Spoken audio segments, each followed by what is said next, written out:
Kinong senchar shnong kinong senchar hima kamau senram rangkat kejeng senran lang UMDC kamau senram uba Alvin Saukme bad UMLA berem kamau senram uba Himalaya Moktan Changpliang. Hak arpui trek nailar arjar arpusau kelawan menekendu usembut menteri rang ba kejela ulang ru menteri ketenat PWD uba Presiden Tensong. Ban kentu nak sorkar ban penhe bat penbahano ek surok na weiloi mau senram ranikor. Haba kerana gilat patai kubor hadian kene kejingi kendo na kaliang UMDC ke mau senram uba Alvin Saukme. Uli tu bagi jingwan bani kendo yu sembut menteri rang ba kejela kalong ban kentu nak sorkar bagan penkloi nak ban sina penhe ek surok namar mentala palatsan posnam yang nak surok shim la penhe ne penbah. Uba Alvin Saukme uli tu ban kaliang menteri ketenat PWD ula kular ban penkre no ag detailed project report kenang ban yo ban penkelash intermediate lane ya ke surok na wailoi shabalap. Ula ban rabru ban amar kejing seni upal ke surok na wailoi mau senram trong pleng naglang menteri ula kular ru basan ke sorkar kan saplat na syai kamang pisa naga benta ban penbha ya kene ke surok. Gisukman hakani kapor ban pentip sepi ba nakaliang jong deputy chief minister ila ai ke assurance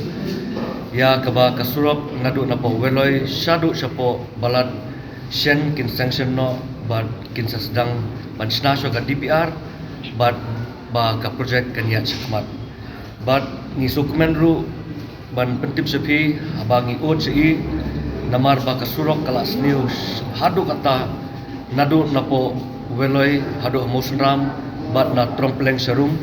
bat na kalian kajong deputy chief minister ru ilai assurance ba menta shen lakut nu selap menta in sanction swa kapisa tang ban yo swa ka repair kenang ba bensuk ya kalit kawan jong baik ba tangita kuris Alai hadian mengenai penduduk di deputy chief minister mata dan dipercaya ba surok kami samang nak tak ni surok nak tak wiloi hadu balat hadu haran kor kam desu ka sanction ka barem mulai menta kinyo tak secretaries do ka World Bank ban ka pendutaro kana khamjrong ban ka amount sanction ru yong ba kinang le kinang pha konsultan ban hadian di konsultan di sepha le ke DPR karena ka amount ka bagian sanction hadian la de le ke DPR islamat tip kata di sokmen berpau kecing sungu ya ka sorkar kecing kecing lam tu